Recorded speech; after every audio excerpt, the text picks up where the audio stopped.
More and more Americans are carrying guns, whether legally or illegally. They are starting off compliant. The issue is when they actually go for the firearm, they become non-compliant. It's super important to understand the concepts. They're going to keep you safer from being in the danger zone, out of the danger zone, or in front of the muzzle. Training is super important so that you're just a little bit safer to go about your daily business. We're going to discuss a wrist weave and the difference between a wrist weave and a wrist lace. A wrist weave typically occurs when the hand is empty. The wrist weave happens when they curl in and the hand is empty, and we just go to this wrist weave. The difference between the wrist weave and the wrist lace is when this hand disappears. It could be a pocket, a hoodie, or onto a weapon. In this case, his hand goes to a gun. If I use a classic wrist weave, the gun has a tendency to kind of like come out. And the problem with this is he could easily switch hands, and then now I violate concept one.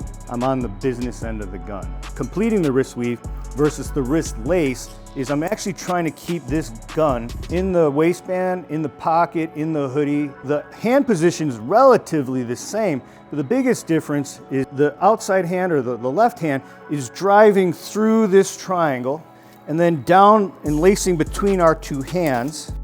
And then I really drive the fingertips to the laces.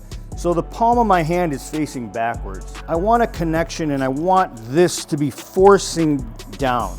I want to be on a flank, typically on their strong side. With this weapon-bearing limb, in order for him to draw it, he needs to retract his elbow here. So I'm going to obstruct this with my armpit. But when I get into position, before I start really lacing this down in hard, I want his elbow in my armpit here. I'm also, a little hard to tell, but I'm pinching my elbow to my rib cage here. My right hand is going to be over his right hand. I'm going to pinch my elbow down, and I'm just going to try to drive my hand to the ground or the laces so that he can't retract his elbow. Combination with this, not only apply downward pressure, but I want to now apply forward pressure. I'm keeping him off balance, possibly running him over furniture, or eventually taking him down. Part of that is having an upper body connection. When I have this connection, it's very important that my hips are at 90 degrees to his hips. So my hips are facing his hips are facing away. If I can connect my forehead to the side of his face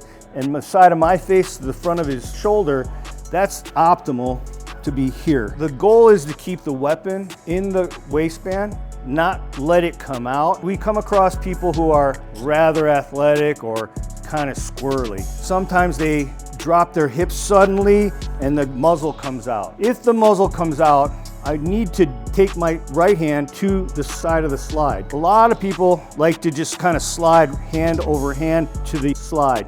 The problem with that is sometimes you get your finger kind of caught here in the trigger guard, which could be a problem. I would rather you just jump right over his fingers, right to the side of the slide. I don't necessarily believe in standing disarms because he's going to be young and athletic, and I want to take his athleticism out of the equation. But there's always that opportunity to strip this firearm. The gun came out, my hand is on the side of the slide. I'm going to rotate the muzzle inward towards his belly, and at the same time I'm going to slide my hand to his wrist. So once I'm here, I'm going to create a bend and then another bend downward, pull at a 45 degree, and this will cause that strip. I believe taking people out of their comfort zone, removing their ability and being athletic. So I like taking people down, preferably sideways or backwards. And the easiest takedown is, because you're driving through him, is just continue to walk or push. And you're just going to use the rear leg to outside hook and force him over. So from here, I have the wrist lace driving down and driving forward, and I'm just gonna walk and then use that rear leg to trip, taking him down to the ground. Notice I'm still behind him, I'm not in the muzzle line, and I can keep him here. It's just super important to try to keep this gun from coming out. But again, now if it does come out, I jump to the muzzle, and I'm still driving forward. I hit the same takedown.